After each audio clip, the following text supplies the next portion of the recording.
was once the isolated sound of solo performance has built into a crescendo, a symphony of speed waiting to be heard.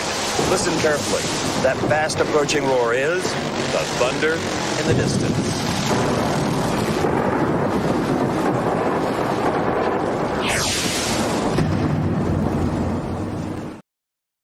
And a quick intro for a quick stream this afternoon. Hey, everybody, it's Cali Nitro for NHRA TV's Drag Files, coming at you with our annual 2023 season preview. I almost said review, but no, it's in the future, so it has yet to happen.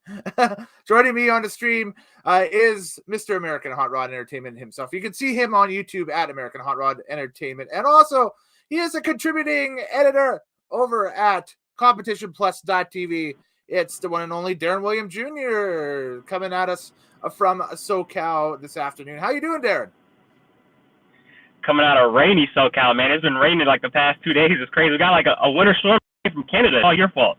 Yeah. Okay. So I know you guys. Oh, what did I do here? Hang on a second. We'll add you back to stream. Yeah, that's it. So I know you guys have a big NASCAR race out there tomorrow. It's supposed to be the final one at Auto Club Speedway under its current configuration and that stuff. I know you said you're heading out there for it. What's the status of that right now? Do you think that gets off the ground, or are we waiting Monday or Tuesday for that to go? So the Cup race will for sure happen because the rain by tomorrow. I know Cup practice and Xfinity qualifying has been canceled, but the races should go on tomorrow. So we're all good to go for tomorrow.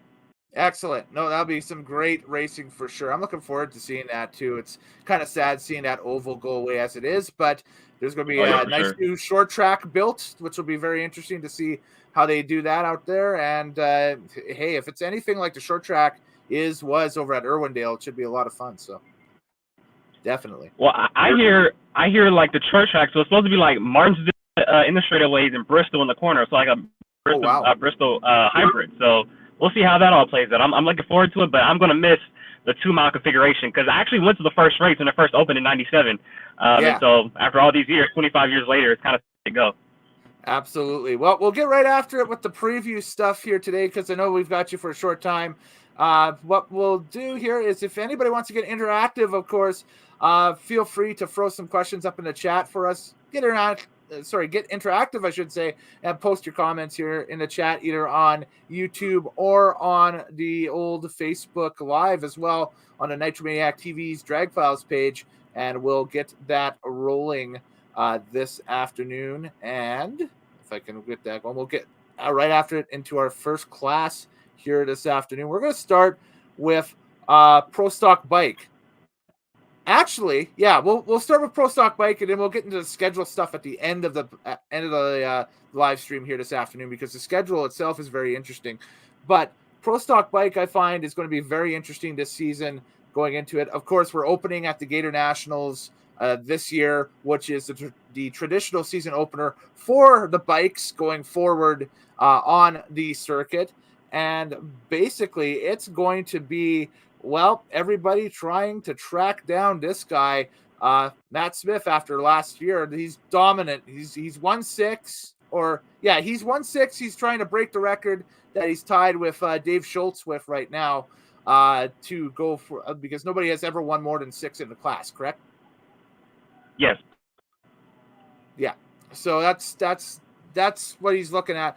One of the interesting developments, of course, that came out this season, if I can try and find the graphic for it, here it is, right on, is Vance and Hines developing the brand new Suzuki Hayabusa, and Gage Herrera coming over, and it is now the full-time teammate to Eddie Krawick in the Vance and Hines team, and they will be both sporting these new Hayabusas. And we just found out recently that Joey Gladstone and Corey Reed, with Corey Reed coming back into the class this year, will be on those brand new Hayabusas as well at the season opener. So the rest of the class, I'm not sure if they have something for Matt Smith, but they sure are loading up to take a shot at Matt Smith, if you know what I'm saying.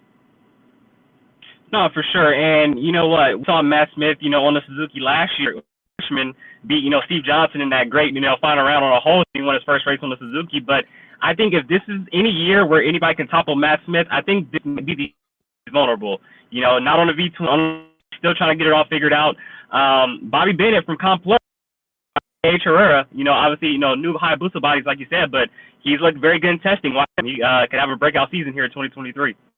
Yes, absolutely, for sure. So, yeah, it's going to be very interesting to see Gage Herrera in that class to see exactly what occurs and what happens with that caliber of ride, I should say, in the past. We know he's shown signs of talent in the past. Now he's got the equipment underneath him that can really make a splash. And of course, you'll have your usual suspects. You have the Corey Reed coming back in the class is going to be good. Joey Gladstone coming off of a huge season last year, the best of his career, and he's going to be definitely gunning for the title this year as well. And then you've got Gianna Evaristo and the countless numbers of riders in that class that show up on a weekend to weekend. I guess weekend to weekend, I should say. It's going to be fantastic. And so Pro Stock Bike definitely going to be one to watch. They, much like the Pro Stock cars, run a condensed schedule. I don't want to say, a smaller schedule. It's a condensed schedule of, I think, about 18 races or so. So there's selected stops on the tour that they run at for their championship. But they will open the season at the Gator Nationals, much like everybody else. And so that makes that first race of the year extremely front-loaded. And who do you think, looking at it right now, I know that this is like the all too early prediction, but who do you think will be the one that makes the biggest move this year? The biggest move. So I'm gonna say this: we saw him have a breakout year, his first race in Sonoma, and back 2 more wins after that. Gave Matt Smith a run for his money early in the countdown. Kind of felt working. But I'll tell you what, your guy, you've been on Joey Gladstone's bandwagon for a long time now. If they can get the Hayabusa bodies dialed in early in the year, I think Joey Gladstone has another great year, and he is my favorite 2023, Joey Gladstone. That's what I'm rolling with. Yep, for sure. I think both Joey, I think Corey Reed will have a bounce back season. I think he'll be one to watch because he'll be healthy for the first time in a couple of years, and been itching to get back on that bike for a while too, and that stuff. So I think that once he gets that bike back underneath him, I think that he'll make a lot of impact going forward for sure. So that's the Pro Stock Bike storylines that really I'm paying attention to going into Gainesville. But the big thing with that class is always you pay attention to tour free storylines. There'll be like 10 or 12 coming out of Gainesville that will be set for the rest of the season. So we wait, much like everybody else. And that's another thing too that we can kind of interweave in amongst this, Darin, is the off season this year for every pro class. Basically, last year there was a lot of big news, a lot of happenings, a lot of new rides, new teams being announced. This is just across the board. Doesn't particularly matter any class or whatever. This year, I don't want to say it's a little bit tamer, but I found that there wasn't as much news really coming out as we've had in past years during the wintertime. I'm not sure if you found the same way or what the deal was there. No, for sure. I kind of like a more of a tamed off season. Remember, last was like news every freaking week, every day. You're like this driver going, he was sponsored, this and that. But this year, it has been kind of tamed. But I want to ask you a question, Kellen. Going back on the motorcycle. Yeah. About Angel, you think we'll see her back on a bike sometime soon? I think so. Probably not off the beginning of the season. Maybe closer as we get to the countdown, because somebody's going to need a blocker, guaranteed. Somebody's going to need somebody that's going to be on their team that they can throw on a second bike to, that's a competitor out there that could potentially steal points out of somebody's back pocket. I think she's prime fit for that role. And who knows? Maybe she gets her own deal set up and is back out there again with somebody. We've seen the expansion of one pro team this offseason. Not saying anything's concrete or not saying any speculation is there or whatever, but what's stopping a pro team from adding a world champion, legendary pro stock bike rider and that program to their program, right? So that's I think we'll see her, but my educated guess is we'll see her probably closer to the countdown on somebody's second or third team bike. And you already know, Angel does come back sometime soon. The first time she lied to AHRE or Eddie Krawick, she's going for the jugular. You're going to beat them and take them down. You already know it. Yep, absolutely.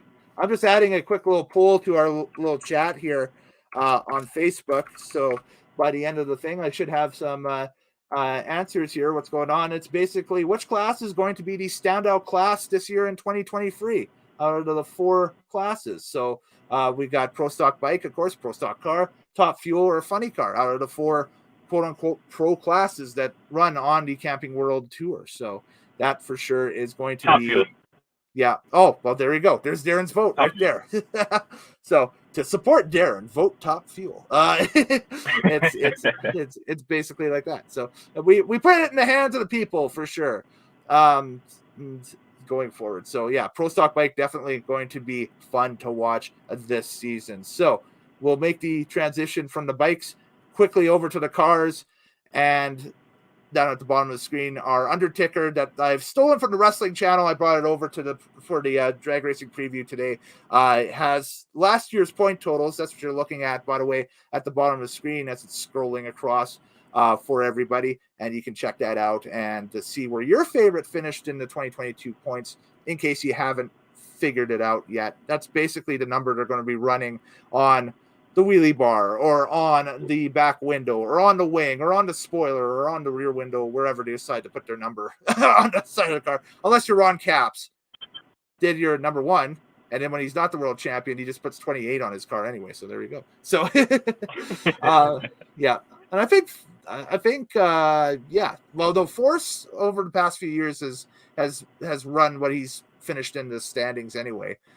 He used to put his permanent class number up there too if he didn't win the world championship and that stuff anyway too. So, but anyway, Pro Stock, yes, everybody going to be gunning this year for Big Red, Eric Enders, who won the championship last year again and is trying to string together a mini dynasty. Well, not a mini dynasty, a dynasty right now in the Pro Stock class.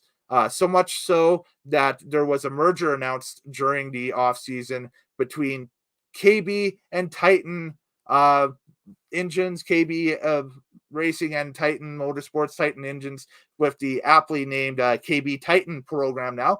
Very original. Put the 2 names together and there you go.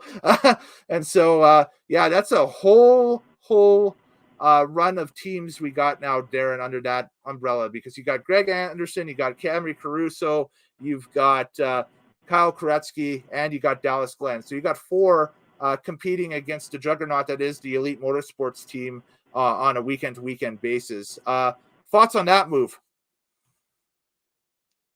If he is still there. Oh, Darin, I think we lost your audio here, so I'm just going to remove you quickly from the stream, and we'll try this again quickly. Then give that a shot. Okay, try that now. Go ahead. And I think it's kind of, is it working? Is it not working? No, he's waving. Okay.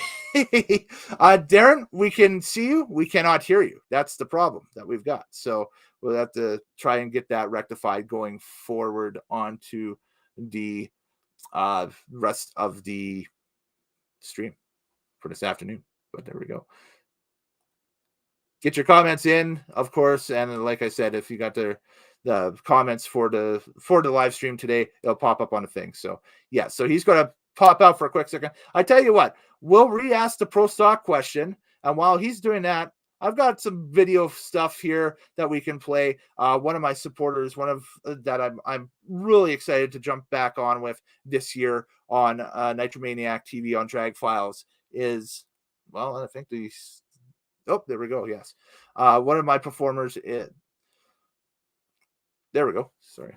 Getting all fluttered. One of my supporters, I should say, for the channel this year is Main Event Video. They are jumping back big time with their video collection on Tubi, and they've sent us some little clips. So this is one of my favorites from the late 1980s, Nighttime Fuel and Fire. So enjoy this 1 minute. You can check this out on Tubi, on Vimeo, everywhere that streaming video is seen. So here's the details and check it out.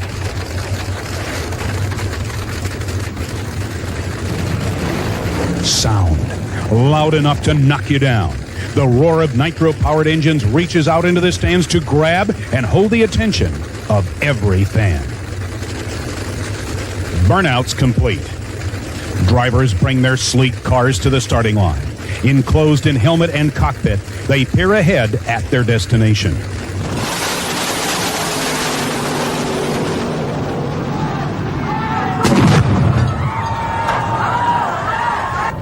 Darkness isn't the only enemy that lies waiting for the drivers.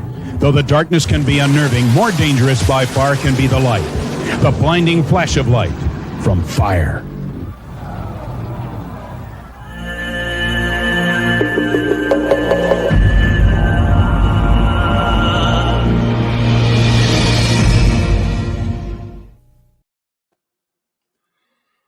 Hey guys, just going to do a couple of changes on my end here because I just realized that could be an issue. So while doing that, I'm just going to add. There we go. So there's free windows now instead of 2. And I got a wicked echo too, so I'm going to try and get rid of that. But Darin, the Pro Stock question I was going to ask, the merger between Titan Motorsports, KB, what's that going to do with the competition against Elite? Oh man, what a great move for KB Titan Racing. Obviously, you bring on Cameron Caruso, Greg Anderson, Kyle Kreski, Dallas Glenn, and Cameron Caruso. A big time for stuff against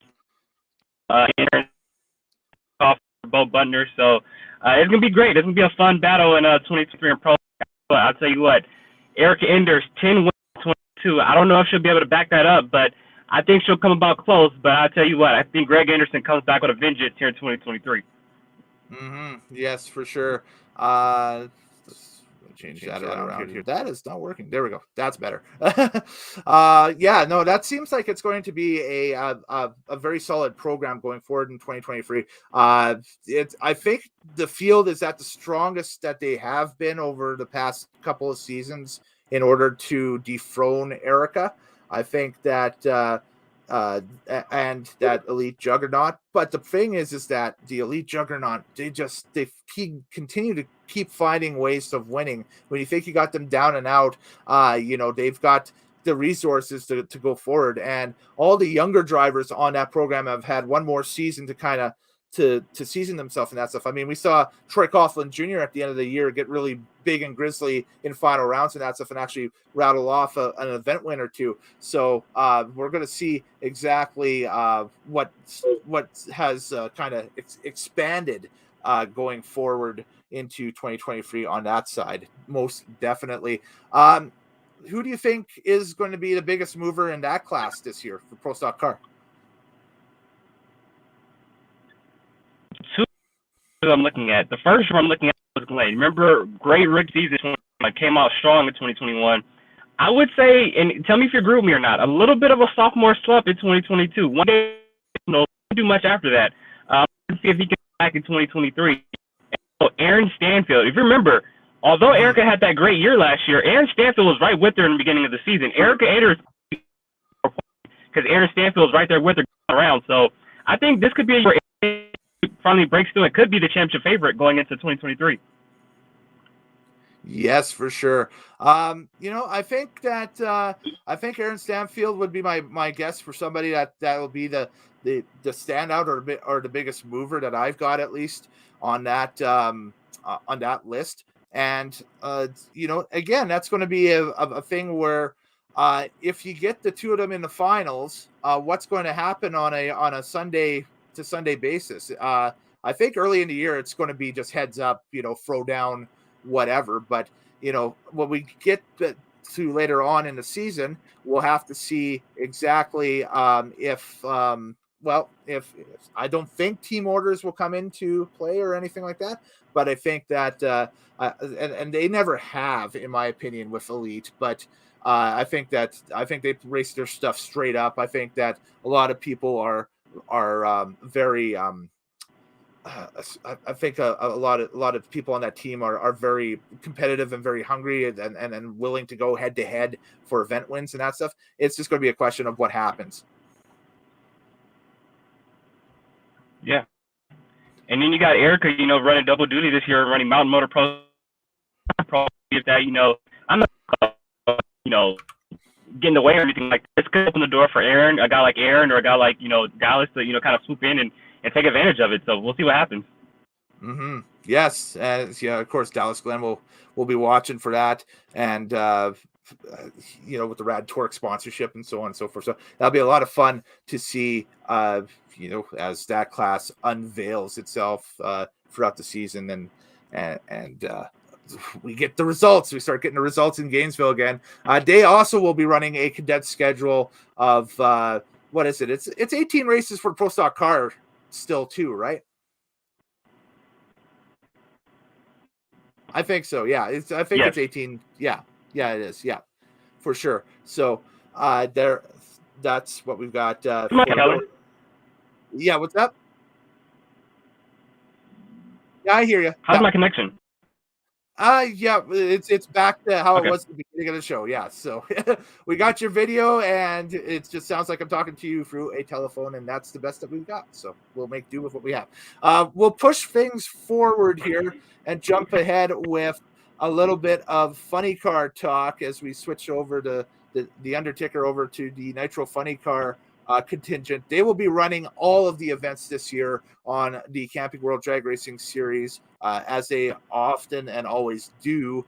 And yeah, again, last year it was Ron Cap season. This fella just popped out, made the move to Toyota, about 3 races into the year last year, and didn't look back. He was the most successful of the Supra-bodied funny cars by far, by a wide margin. And that was a guy, Darin, that the move from Dodge to Toyota, I think, was beneficial when it came down to the end of the year in being able to compete for the championship and by locking it up as well. I'll tell you what, we looked at the season, 8 wins last year. I mean, like, how did he not win the championship? But Ron Capps didn't have a season where you can, look over at all. I mean, 5 wins, won U.S. Nationals, was strong all year long. As soon as he went to the Super, I mean, Ron Capps was very deserving of this championship. Being Guido Antonelli, great crew chief, but he is losing John Medellin. Will that affect the team in 2023? I don't see. John Medellin, like we all know, as far as crew chiefs in the not there anymore. Being Guido Antonelli, obviously has to step up. We'll see what happens. But I'll tell you what, we'll see what happens in 2023. Mm-hmm. Yeah, exactly. I don't think that losing Medlin's going to be as big of a deal as everybody thinks it is. I think that I think that the people that have trained and learned underneath John for the past number of years with Ron, even like last year or even before that when Ron was still at DSR, that's, they are a young enough crew and they're deep enough, I think, that it's not going to affect them out of the gate at all and that stuff. I think we wait and see until closer to the countdown, see where Ron is in points, and then obviously after the countdown going into or after the countdown cutoff, I should say, going into the countdown, I should say, then we'll see if there's any errors due to lapse of experience or any shortcomings with that team. But I really don't think that that's going to be an issue this year, but that's just my opinion, my speculation on that. Man, we got to talk about not only Maynard Family Racing and the Top Fuel Skagster of Tony Schumacher, but now they got themselves a funny car too with T-Wilk, Tim Wilkerson, going ahead and getting the Skag Power Equipment sponsorship and the affiliation with Maynard Family Racing with the funny car. Thoughts on that move? That only makes Tim better, I think. He's a tiger. I like the but what a great move for Tim Wilkerson teaming up with Maynard Family Racing. I think that's a great move. Obviously Mike is going to be tuning Tony Schumacher, but I'm to Tim Wilkerson. I like is, he could run that car a lot harder. He doesn't have to race scared anymore. I feel like, I'm not going to say Tim Walker is a championship favorite or a championship. I think he'll win a race or two in 2020. Yeah, exactly. I think they've definitely locked themselves up at least a couple of event wins this year. Maybe a little bit earlier than people think as well, because they've got enough experience over there now, and Tim can drive the wheels off of anything, that we might see them in the winner's circle a little bit sooner than people can imagine them to be. Not saying that they're going to win first time out, but there's 4 events here once we get started in real close proximity on the schedule with each other, that they're going to be a factor, I think, definitely in the first 4 races, and I wouldn't be surprised if they step up and get themselves into a final round in one of those 4. It's going to be very interesting for sure to see those guys going forward, because not only is Tim in the hunt, of course, you've always got Robert Hight, you've got John Force, and that JFR itself. JFR, be very interesting to see John Force racing this year in the funny car class, how they do, and see if any of the success from Top Fuel kind of filters down into the funny car. I know Robert had a good to great year last year, but ultimately, if you don't win the championship, is it really a great year? But if you do that, there's only going to be one. If you think that way, there's only going to be one team that's going to be happy by the end of the year, and the other, 15 or 16 or 17 nationally, touring teams and that stuff are going to be upset with themselves, right? So, or at least 9 other cars in the top 10 are going to be, oh, this year sucked, but the world champion's going to be like, I had a good year anyway. So that's that. But yeah, the success from Top Fuel at JFR, is that going to is that going to trickle down, I should say, going into, funny car this year for Robert Hight? And what sort of year does John Force have? I mean, I think the career trajectory for John Force for his remaining seasons might have been leaked a little bit on the John Force Racing YouTube with these kind of tour of the museum, John Force Museum videos that have happened. And if you guys haven't had a chance to watch those, go watch them. John says he wants to make it up to 2025 as a driver, because that would make him 50 years behind the wheel of a funny car, because he started in 1975. So I'm thinking he goes to 2025, and that's probably the retirement tour right there. Gets 50 years in, and then at the end of the year calls it quits. Damn, Kellen, that 2020 is right around the corner. Don't make me sad. John Force. I'm like, wow, that's a. But I will say though, when he won his championship in 2010, he said 5 left in 2010, and obviously 2 more years past that, 8 more years past that. We'll see what happens, but I'll tell you what, Max Savage, the co-crew chief of Force last year, is actually moving over to John Force this year. I think having that set of eyes to go along with Tim Fabrizi only makes John Force that much better. I'll tell you what, John Force is the guy to look out for in 2023. So, Chris Cunningham, who was co-crew chief of Jimmy Prock last year, is actually moving over to Prock here. So I'm wondering if that would affect Robert Hight and Jimmy Prock at all. Chris Cunningham, a great crew chief, great assistant crew chief. Some shakeups with John Force Racing. I'll tell you what, Robert Hight last year, like I said, with Chris Cunningham leaving, will that affect him at all? But I think John Force would bring Max Savage over. Yeah, no, it'll definitely be something to watch as we got going forward here.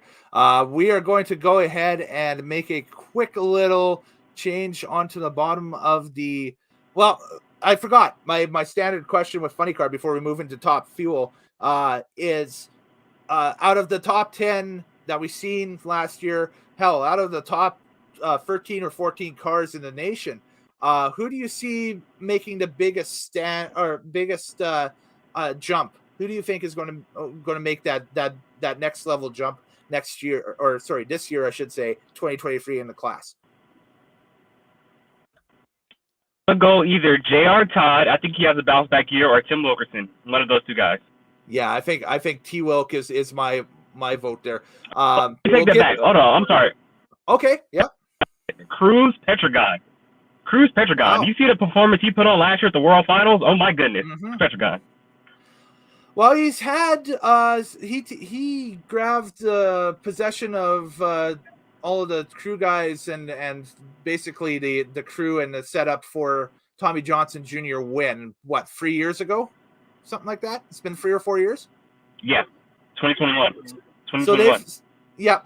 So they've had 3 years to gel, or a couple of seasons to gel at least. I would suspect that this would be the year that they'd start to make some moves and get some success off of that. It takes, with any organized sports organization, if you don't make any changes in that stuff, it takes usually a season or two for teams to really gel, to really know what they're doing, and then you can see exactly what you have. And that's when you hope that you've built enough into it to get championship potential and that stuff. But yeah, I think Cruz definitely is warrant to look this year if you're doing, fantasy pools or pick'ems or something like that on the schedule. Definitely, for sure. I think that's a great choice. Tim Wilkerson, of course, you can't overlook the Maynard family sponsorship and the infusion of money that's going to give him, because now he's got, the resources where in the past him and that entire crew have maybe had some ideas, but they had to backburn them because maybe the funding wasn't there and that stuff. Now they've got the resources to go and try some of the wild and crazy stuff that they want to try. And, it's going to be very fun going forward to check that out for sure. So let's do this little transition here. We're going to go to top. Forget about Cruz Petragon. Don't forget about Cruz Petragon picking up Lee Beard. Yes, yeah, and Lee coming right back into the professional ranks as well. With Cruz Petragon. Yeah, that's the years of experience there. That's got to be close to 70 years of Nitro drag racing experience right there.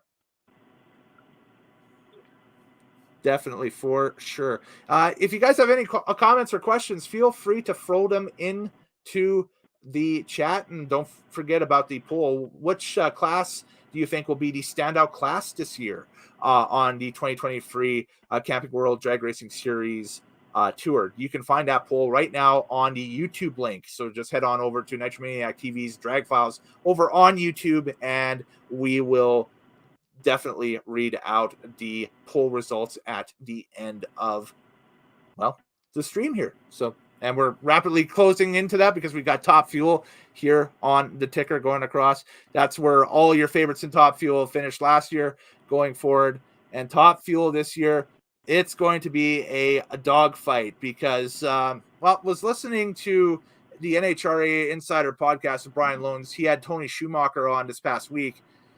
And now, both Brian and Tony figured that we might be entering into another golden age of Top Fuel, because it truly is a class where you can't pick who's going to win week after week after week anymore. There's not one car that has a dominant feel to it on the event side. Now, in qualifying, and this will go further on to what we'll talk about at the end of the stream here and that stuff, always, and it seemed like it was, endlessly last year that Brittany Force had, the number one qualifier time after time after time again.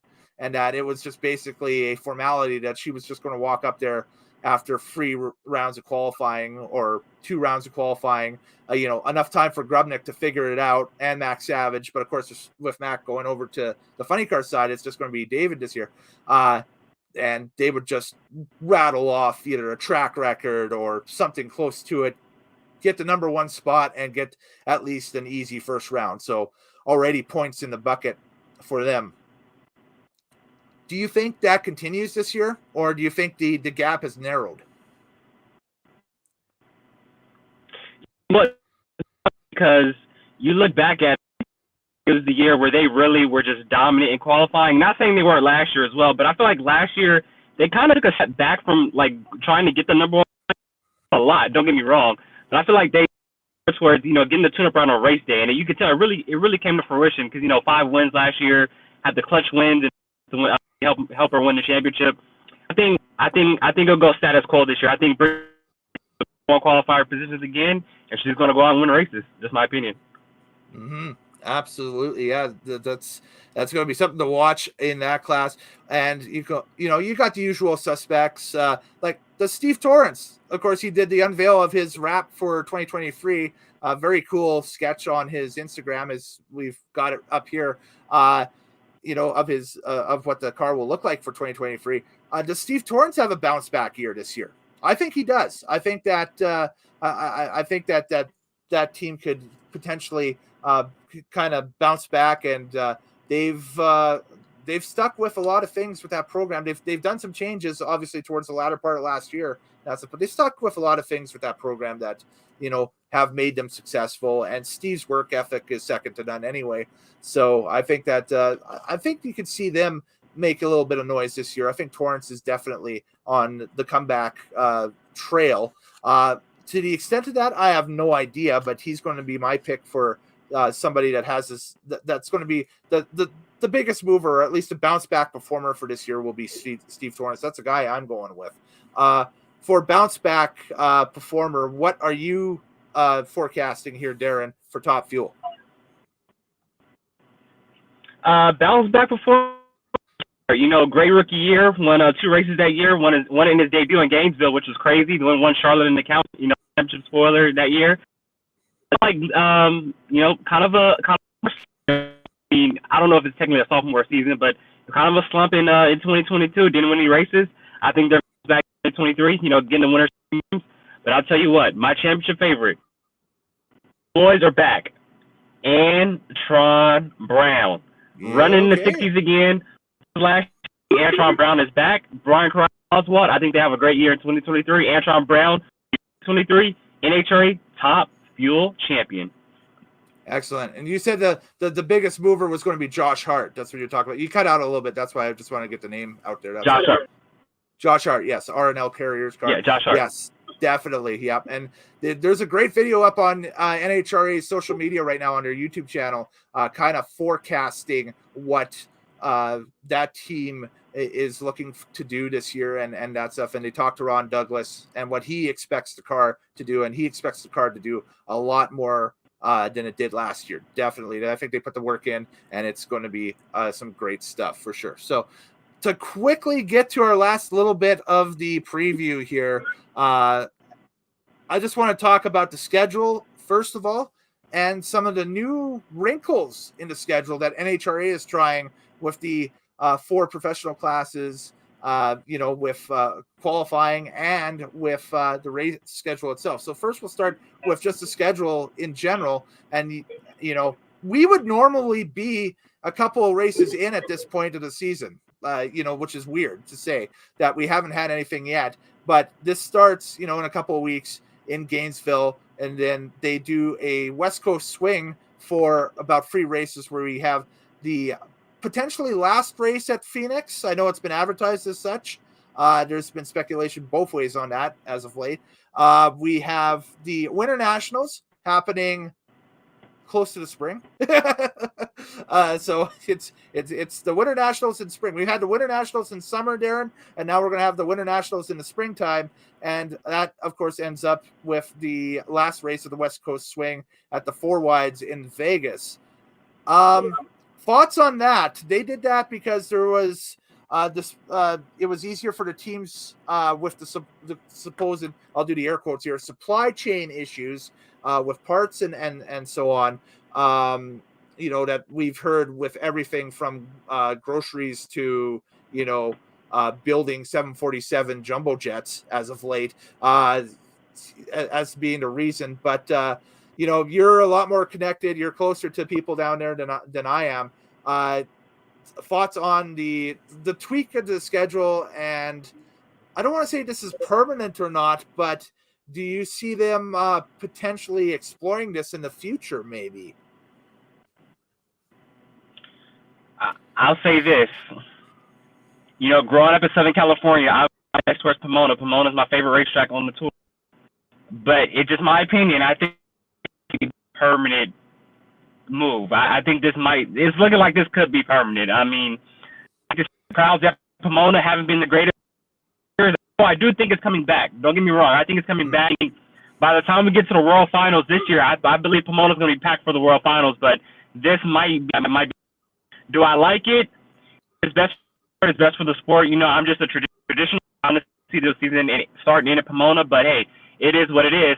I will say though, only cars here to Gainesville. If we're starting Pomona, how about night saying? But I digress. but you know what? If it's best for the sport, Gainesville market, it's a historic race. National, they always pack the grandstands. You don't compete against or the Daytona 500 and stuff like that. And I'll tell you what, I don't know if you can see, but right now, if we're about to begin right now, so it's pretty good here in here. Yeah. So hey, it is what it is. I'm whatever they decide, I'm cool with it. Yeah, and I mean, like, you know, as we talked at the beginning of this live stream this afternoon too, you guys have a big NASCAR race tomorrow, and you're not sure if that's going to be delayed by rain or what the deal is going to be too, right? So that might be part of it. But mind you, you know, they had rain issues in Florida over speed weeks and that stuff over the past week. You know, with the truck race, I think was the one that got delayed by starts or something. One of the, either the AHRE or the truck race got delayed by a start there. So you know, that's always the gamble, especially at this point in the season, you know, with races and stuff like that. So you know, that's just a thing where you can try it, but you know, maybe sometimes you win, sometimes you don't, but that's that. But yeah, so we talked about that. I want to also talk about, well, this is what I want to hit. The Mission Foods Too Fast, Too Tasty NHRA Challenge that will be happening in qualifying this year. Here's a look at the races that this will be in effect at least during the regular season portion of the racing on the tour. What did you think about this when this was announced? I think it's kind of a cool idea to get more eyes onto qualifying and that stuff. But the issue that I have with it was, to me, they're running it on Saturday night. I think they should be doing it on Friday, honestly, because that's the day that they're really lacking on crowds and stuff like that. And I think that would be the better of it. But I think that with, you know, at least with the setup and that stuff, I think that the Saturday night session should be, you know, if not packed, they should be maybe the most you know, sought after ticket right now in NHRA. Yeah, I think the only reason why they're not doing it on Friday is because some races have only 3 on Friday. I think that's why. I will say this though, I like the concept. I do get more eyes on qualifying, but the only problem I have with it is being awarded bonus points towards the count for winning that. I feel like you should only win bonus if you win the actual race, not for a rehash of the semifinal from the previous race. That's the only problem I have with money. I'm okay with what they're trying to do, but bonus points towards the championship for doing that, I don't agree with whatsoever. That's just my opinion. I think you should only get bonus points towards the countdown if you win an actual race, in my opinion. Excellent. Okay, yeah, no, and it's a concept I think that's ever going to be evolving. I think that I think Mission Foods is in for the long term with NHRA. They've already had a ton of exposure sponsoring the Vance and Hine bikes in the Pro Stock bike class and that stuff. And I think this is just them kind of upping their ante a little bit here. One more big question for you, Darin, before we let you go here and we wrap up the stream for this afternoon. Do you even at this point in time, are you willing to even speculate who your front runners for the championship are going to be this year? Just by looking at this, your way too early prediction for the championship. All right, Antron Brown. I think Antron Brown. I think he picks up his 4th world championship this year. I think they're back. Like I said, Brian Karate all for them can back together. They're running in the 360s. Remember, it was a long time since Antron to run the 360s. He's driving good. I think Antron Brown is your 2023 Top Fuel champion. So far, I think this is Matt Hagan there with something. I know you said that with John Medlin be a big deal, but I think having John Medlin wouldn't hurt. I think Matt Hagan still has the same. Maybe Proc has lost Chris Cunningham. Robert can win 8 races again back. I runaway year for Matt Hagan. I think he'll be your champion in funny car. Pro stock, I'm gonna go with him. I want to say Erica or Greg. I think Eric Stanfield steps up and gets the championship. And stock bike, I'm gonna go Joey Gladstone. Right on. Yeah. I second the Joey Gladstone pick. I think that that's going to be a rider to watch for sure, especially if his teammate Corey Reed comes back and they can move some of the dominance or he can replicate some of the success that Joey has had in the class even last year with Corey. I think that that's a formidable 1-2 knockout punch type combination, and that's something I think Joey's just going to benefit from that going forward. So Joey's my way too early pick here. Pro stock, I think that I can't go against Greg at all. I think Greg has a bounce back season with the new KB Titan stuff. I think that they are so I'm going to go with Greg. It's awfully hard to do what Erica is trying to do this season. Once you get past 2 or 3 championships in a row, it gets awfully difficult year after year after year to stay ahead of the pack. So I think she might just be the victim of numbers this year. That's again just my way too early prediction on the pro stock class. Funny car, I think that I'm going to go with a guy that we really haven't talked about much in the preview, and that's Bob Tasca III. I think that BT Free had probably a world championship caliber car during the summer last year. There was nobody better. Rattled off a bunch of event wins during the hot weather portion. If he can figure out the early portion and he can figure out the countdown, I think he's set and keep that dominance during the center of the season. I think that will I think that will propel that team forward. So Bob Tasca III is going to be my pick to watch in Funny Car. As for Top Fuel, man, that again, it's a fool's errand.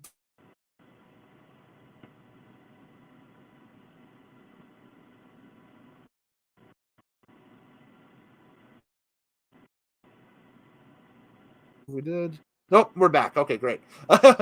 And so for Top Fuel, I'm going to go ahead and put in the bounce back season for Steve Torrance. I think that I'm still riding the Steve Torrance thing. I think Steve and Brittany reignite that rivalry this year, and I think that he'll be the one to watch going forward in Top Fuel this season. So, and hey, there'll be new players popping up. There'll be players coming out of the woodwork like we haven't seen. I mean, like, who would have guessed Maurice DuPont coming back to Top Fuel at the end of last year at the World Finals? And speculation is he's going to run a limited schedule this year too. I mean, like, that's a name not from the past, but from the back of your dad's VHS NHRA collection from like the early 90s, right? So that's to see that name come back is something really, really cool for the sport, and that he's got the in with Floyd Money Mayweather, and that they're planning for something for potentially 2024 for an all-out assault on the tour too is going to be a lot of fun. So that's going to be that's great to get the Money team into NHRA drag racing. That's a big get. Tony Stewart. I think that Matt Hagan and Leah Stewart is going to have a great season. I think both those cars are going to have a great season this year too. And you know what? I think Leah might be one of the ones that might be a big mover this year. I think that lime green machine is going to be towards the top of the standings once we get into the countdown. So that's my way too early speculation too, is that Leah will be in the top 5 in Top Fuel going into the countdown. So we'll see what happens off of that. But Darin, thank you very much. I know we got to get you off and running so you can get back to, get out of the rain and get ready for the big NASCAR day tomorrow. So quickly, where can people find you if they're looking for you online? You can find me at American Instagram, American Hot Rod, and make sure to go to Competition Plus YouTube channel and check out my Eddie Hill video. It's at 18,000 views, trying to get it to 20,000 views. So if you do me a solid and go check that out, great, and then also what I'm working on, New York Yankees came into drag racing. It's in production. It should be out within the next couple of weeks or so. So cool. Stay tuned for that. Yeah, that's going to be a great story involving, the Gwynns, the Steinbrenners, the Cowans, some big families in there. It's all family interrelated, which is a pretty cool story. So that's going to be a lot of fun to check out for sure. And, here is the social media for Darin on the American Hot Rod Entertainment, which is his YouTube channel. And then, like he said, go to Competition Plus, go check out the Eddie Hill video, not only because of, the great archival stuff in there. I know our friends at Main Event Video, licensed a bunch of stuff for Darin to use for that clip as well. So he was, so you'll see a bunch of AHRE stuff. You'll see a bunch of Main Event Video stuff in that video. It is a great piece. I might go back and watch it tonight, so you'll get another view on it, by the end of the night tonight. I just love binging YouTube videos sometimes. So when I'm in the background doing stuff, so it's great. So yeah. So did you guys sign off on that? I mean, I wasn't. You know what? I'll sign. Just send me the situation. I'll get it done. just work. I'll work it through. Don't worry. I got the connections. I'll hook you up. It's all good. Gotcha. Excellent. So, anyways, you can follow me everywhere on social media at Kellen Nitro. And just a quick heads up, this is not my only live stream this weekend. If you want to follow me over on the wrestling side of things, tinyurl.com/Nitromaniac TV. Tomorrow, I will have Craig Frazier and Mr. TL in as we take a look. It's not next Sunday, it's this Sunday at the 1992 SummerSlam from Wembley Stadium in London, England, which will be a lot of fun. We take a look back at that. And just basically, it's like a wrestling book club. We watch the pay-per-view and just rip it apart. So that's what we do. And it's a lot of fun to do that. So Darin, thank you very much again for joining us today. And we'll have you back on, later in the year. I got some ideas on some things that we can collaborate on too, that I will be in contact with. So I'll talk to you later with that. All right, my friend? Show, I will be in my studio. Like I said, I had to do it in the car, but next time I'll be in my studio, better connection, for sure. Yeah, for sure. All right. Well, that's Darin from Competition Plus and American Hot Rod Entertainment. And that does it for our season preview, because we've talked. There's enough talk. Now it's time to actually get into action and get rolling with it. So, ladies and gentlemen, thank you very much. Happy drag racing watching. I leave you now with another clip from Main Event Video and the Tubi rollout. So go search them on Tubi at Main Event Video. Give them a subscribe on that. They're on YouTube as well. You can give them a subscribe. Let's take a look at the early days of Pro Modified with a little number that they titled Pro Funder back in the day. All right. See ya.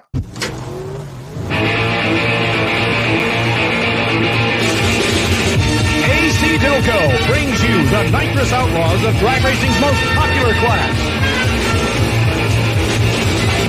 the Pro Modified, and this is the AC Delco Chevy All-Star Weekend. Nitrous oxide and raw horsepower.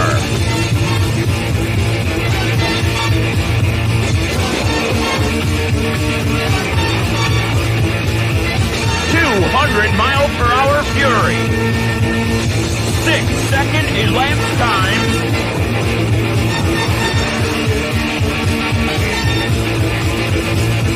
This is drag racing entertainment as you've never seen before.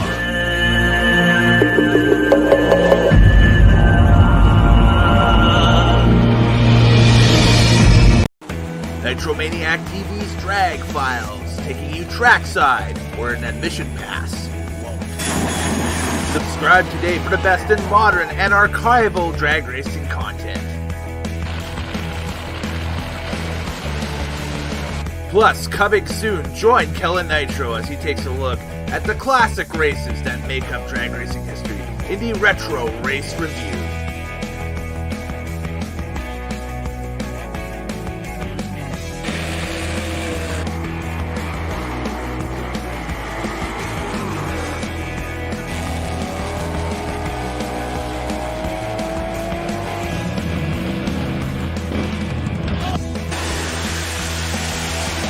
Subscribe today at tinyurl.com/drag.